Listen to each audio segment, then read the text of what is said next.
Pristop je pravi, videli smo, da nismo podcenjevali nasprotnika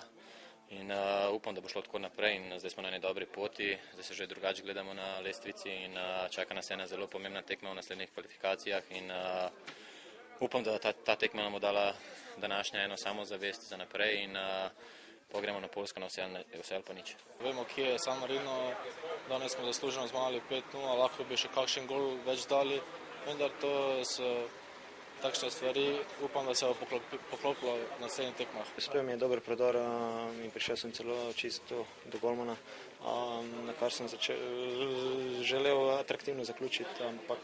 na mojo žalost in pa na žalost vseh gledalcev mi to ni uspelo, tako da mogoče v naslednji tekmi.